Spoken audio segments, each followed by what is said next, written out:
मोदी पर तो आप ठीक है कह रहे हैं, नीतीश कुमार पर कितना भरोसा कर सकते हैं कि अब यही रहेंगे? देखिए, अगर दिन का भूला हुआ राही रात को अगर घर पर चलाता है तो उसको भूला नहीं मानता है। ना पर भूलेगा भटकेगा। नहीं, ठीक है, होता है ऐसा, लेकिन उसमें भी हम मानते हैं कि अगर गलतियां हो जाती है तो गलतियों को सुधारने की भी बात होती है। ये बात सही है कि एनडीए ने उनको हर तरह से साथ दिया और एनडीए ने उनको मुख्यमंत्री प्रथम बनाया और एनडीए का वोट लेकर के ही जीते थे वो 2020 में।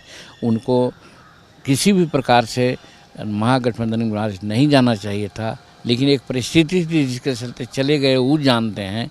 लेकिन फिर जब यहाँ लॉ एंड ऑर्डर ख़राब होने लगा, विकास कार्यों में बाधा आने लगी, करप्शन बढ़ गया और ऐसा लगने लगा कि 2005 के पहले की स्थिति बन रही है, जो नीतीश कुमार कई एक बार तेजस्वी जी के सामने मीटिंग में बोला कि 2005 के पहले की स्थिति हम नहीं आने देंगे। और ऐसा सोच करके उन्होंने आज एनडीए में पुनः आने की बात की, तो अपनी गलती को उन्होंने सुधारा। और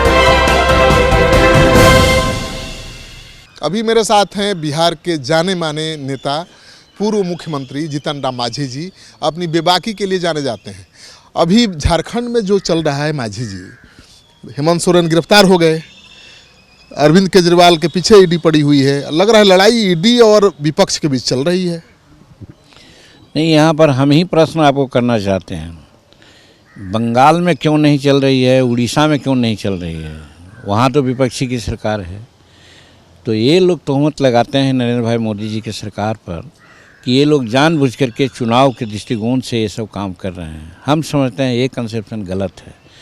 सवाल है कि कहीं गलतियां होती हैं, शिकायत मिलती है तो उसकी इंक्वायरी होती है। इंक्वायरी के बाद ये चाहे ईडी हो चाहे और जितना भी तंत्र है संवैधानिक जांच एजेंसी, वो लोग अपना काम करते हैं। अब उसको इस नज़रिए से देखना कि साहब वो पॉलिटिकलाइज हैं, मेरे समझ से उचित नहीं है। और उसका उचित का हम आपको पहले ही बताया कि बंगाल में भी तो होना चाहिए। ममता बनर्जी सीधे विरोध करती है ज़्यादा। उड़ीसा में भी देखें, ममता बनर्जी के भाई पर भी फंदा लगा हुआ है। अब लगा हुआ है तो एक अलग चीज़ है, प्रक्रिया है, प्रक्रियात्मक बात है। आज नहीं कल, कल नहीं परसों जो गलत किया है कि करेगा। अरविंद केजरीवाल को भी मानते हैं कि भ्रष्टाचार में लिप्त है। हम कैसे मानेंगे? जब जांच होगी, जांचों उपरांत प्राइमा फेसी केस स्पष्ट होगा, तब वो अपना ईडी अपना काम करेगा। नेताओं को जांच से नहीं भागना चाहिए। नहीं भागना चाहिए, एकदम नहीं भागना चाहिए। सांच को आँच क्या है? अच्छा मांझी जी, अभी बिहार में तो सरकार बन गई, स्टेबल गवर्नमेंट बन गई, आपने पहले ही भविष्यवाणी कर दी थी। अब आप अपनी भूमिका कैसे देखते हैं? देखिए, हम लोग नरेंद्र भाई मोदी जी के साथ हैं। आज ने आपने देखा कि आज बजट प्रस्तुत हुआ है। हम तो समझते हैं कि ऐसा बजट स्वतंत्रता के बाद किसी ने नहीं प्रस्तुत किया होगा कि चुनाव के समय में लोक लुभावन बजट होता है, लेकिन चुनाव के समय में भी एक सामान्य बजट के रूप में पेश किया गया। ये कोई मामूली बात नहीं है। ये नरेंद्र भाई मोदी जी का अटल विश्वास है बिहार हिंदुस्तान की जनता पर कि हमारे साथ होंगे। और एक दूरगामी बात किया है कि 2047 में हिंदुस्तान विकसित राष्ट्रों की श्रेणी में आ जाएगा। और किया है उन्होंने कि जहां हम 13वां 14वां पर पोजीशन में था आर्थिक व्यवस्था के दृष्टिकोण से, आज 5वां में आ गए हैं और 29-30 तक के तीसरा में आ जाएंगे। कहने का मतलब ये सारी बातें तो कही जा सकती थी। उसके अनुरूप में कुछ और ऐसी बात करती तो न उन्होंने किसी को टैक्स किया, न किसी को एग्जेम्प्ट किया, जैसे कि तैसे अपना उन्होंने किया है।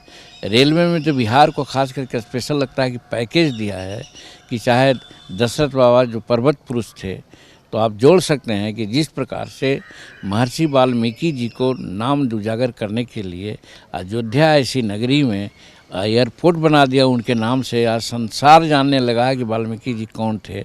उसी प्रकार से रेलवे लाइन गहलौर होकर के गुजरने का मतलब हुआ कि एक दशरथ पुरुष, पर्वत पुरुष दशरथ मान जी थे, सर्व में जाए थे कि नीति को ये करते हुए उनको उजागर करने के लिए उन्होंने किया। कहने का मतलब कि हर चीज़ ऐसा है जिसे कहा जा सकता है कि नरेंद्र मोदी जी का ये जो बजट है बहुत लुभावन बजट नहीं, वास्तविक बजट है। तो वैसे आदमी और वैसे गठबंधन के साथ हमारी भूमिका तो आप सोच सकते हैं कि हमारी भूमिका ये रहेगी, हर तरह से उनको हम लोग साथ देंगे। आपको तो मुख्यमंत्री बनाने का फिर से ऑफर था, फिर भी आप नहीं गए, आप यहीं बने रहे। क्यों जाते? नीतीश कुमार माननीय के प्रति हमने कसम खाई थी कि नीतीश जी आपने हमें मुख्यमंत्री बनाया है, ये बहुत बड़ा काम है, चाहे जैसे भी आपने किया हो, लेकिन आपने बनाया, हम इस चीज़ को हम नहीं भूलेंगे। छोड़ तो दिए थे ना उनको। हम वही कह रहे हैं, इसी चीज़ को आप लोग अगर है हिम्मत तो परोसिए कि हमने माँ का कसम खाया था कि मैं नीतीश कुमार आपको नहीं छोड़ूंगा, लेकिन कैसे छोड़े कि दो दो बार हमारे सभी विधायकों के सामने बैठा करके उन्होंने कहा कि मांझी जी आप मेरे पार्टी में मर्ज कर जाइए। तो ये तो मेरे लिए सुसाइडल बात होती। कैसा मित्र वो थे हमारे कि जो हमारा सुसाइडल चाहते थे। तो हमारे सभी लोगों ने उस पर कहा कि नहीं, हमको मर्ज नहीं करना चाहिए। तो हमने बता दिया कि हम मर्ज नहीं करेंगे। तब उन्होंने हमारे सभी विधायकों के सामने कहा कि मर्ज नहीं किए हैं तो बाहर जाइए। तो हम बाहर चले गए। आपने नहीं छोड़ा, उन्होंने छोड़ दिया। उन्होंने छोड़ा, बाहर किया उन्होंने, और फिर तुरंत मंत्री पद से इस्तीफा अपने बच्चा को हमने दिलवाया। तो कहने मतलब हमने नहीं छोड़ा है। उसी प्रकार से आज नरेंद्र मोदी जी की बात कर रहे हैं, अगर वो कहेंगे कि आप मेरे लिए ठीक नहीं है, गड़बड़ कर रहे हैं, छोड़ेंगे छूट जाएंगे। नहीं तो ऐसे जो अभी काम उन्होंने किया है, मैं समझता हूँ कि स्वतंत्र भारत में नरेंद्र भाई मोदी जी से अच्छा कोई काम नहीं किया है। नरेंद्र मोदी पर तो आप ठीक है कह रहे हैं, नीतीश कुमार पर कितना भरोसा कर सकते हैं कि अब यही रहेंगे? देखिए, अगर दिन का भूला हुआ राही रात को अगर घर पर चलाता है तो उसको भूला नहीं मानता है। ना पर भूलेगा, भटकेगा। नहीं, ठीक है, होता है ऐसा, लेकिन उसमें भी हम मानते हैं कि अगर गलतियां हो जाती है तो गलतियों को सुधारने की भी बात होती है। ये बात सही है कि एनडीए ने उनको हर तरह से साथ दिया और एनडीए ने उनको मुख्यमंत्री प्रथम बनाया और एनडीए का वोट लेकर के ही जीते थे वो 2020 में।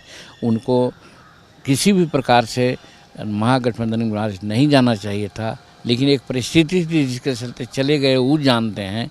लेकिन फिर जब यहाँ लॉ एंड ऑर्डर ख़राब होने लगा, विकास कार्यों में बाधा आने लगी, करप्शन बढ़ गया और ऐसा लगने लगा कि 2005 के पहले की स्थिति बन रही है। जो नीतीश कुमार कई एक बार तेजस्वी जी के सामने मीटिंग में बोला कि 2005 के पहले की स्थिति हम नहीं आने देंगे, और ऐसा सोच करके उन्होंने आज एनडीए में पुनः आने की बात की। तो अपनी गलती को उन्होंने सुधारा और यहाँ आए हैं। और अब आज से 2 रोज़ पहले हम लोग की बात हो रही थी सभी विधायकों के सामने, तो कहा कि भाई अब हम लोग किसी भी प्रकार से जो भी होगा रह करके सुधारने का प्रयास करेंगे, लेकिन अब एनडीए छोड़ के हम लोग कहीं नहीं आपने तो जाएंगे। मुख्यमंत्री पद का को ऑफर को ठोकर मार दिया, एनडीए के साथ बने रहे। आपके पार्टी के कितने मंत्री बनेंगे? 2 मांग की थी आप। 2 हमने मांगा है कि भाई एक निर्दलीय विधायक हैं, उनको आप मंत्री पद दे दिया और देते रहे हैं। अच्छा विभाग भी मांगते हैं तो देते हैं। तो हम तो 5 हैं बिहार मंत्रिमंडल विधानमंडल में, तो 5 को कम से कम 2 हिस्सा मिलना चाहिए। एक शेड्यूल कास्ट के हैं, अब एक वो जनरल से हम चाह रहे हैं। तो वैसी परिस्थिति में हमारी मांग नित्यानंद राय जो कोऑर्डिनेटर थे उनसे भी बात किया है, अमित शाह जी से भी बात किया है, भाजपा के नेताओं से भी हम बात करेंगे कि भाई हर हालत में हमको 2 मंत्रिमंडल दीजिए।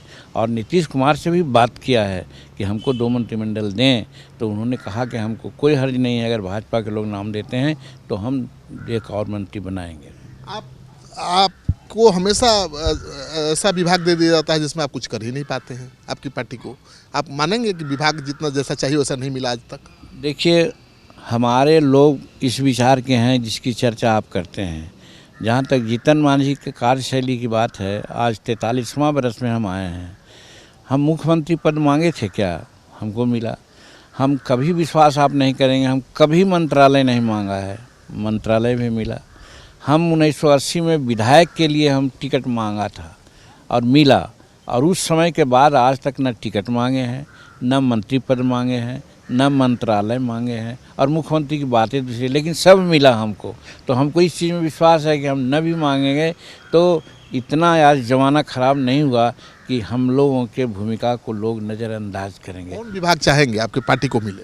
नहीं, ऐसे हमारा पुत्र जो संतोष कुमार है, उसको सभी सरकार से जो गाड़ियाँ आई है उसमें ग्रामीण कार्य विभाग की गाड़ी आई है और समझा जा रहा है कि उसी को गाड़ी जाती है, उसी विभाग की गाड़ी जाती है जो विभाग दिया जाता है। हालांकि इसमें मुख्यमंत्री से हमारी बात हुई थी तो उन्होंने कहा कि नहीं, ये अभी स्पष्ट नहीं हुआ है, लेकिन हम चाहते हैं कि वन से जब आ गया, बिहार के लोग समझने लग गए अब कि मांझी जी को ग्रामीण कार्य विभाग मिला है, तो हम समझते हैं कि इस चीज़ को कंटिन्यू रखना चाहिए उनको। दूसरा विभाग? अब दूसरा विभाग है, अब मानते हैं कि जैसे हम लोग शहर में भी रहने वाले हैं, शहर में भी हमारे गरीब तबके के लोग रहते हैं, उसको नगर विकास है, आवास है, ये सब भी हो तो अच्छा है। तो जीतन राम मांझी अपनी बेबाकी के लिए जाने जाते हैं, बिल्कुल सहज और बहुत ही सामान्य नेता हैं, किसी से कोई भेदभाव नहीं करते, कभी कोई तिकड़म नहीं करते और शायद हमेशा ये छले भी जाते हैं, लेकिन जिसके साथ रहते हैं बने रहते हैं। और इन्होंने कहा कि नीतीश का साथ मैंने नहीं छोड़ा, बल्कि नीतीश कुमार ने बाहर का रास्ता दिखा दिया। बीजेपी के साथ हैं, अभी बीजेपी के साथ बने रहेंगे, मोदी सरकार की नीतियों की जमकर तारीफ कर रहे हैं।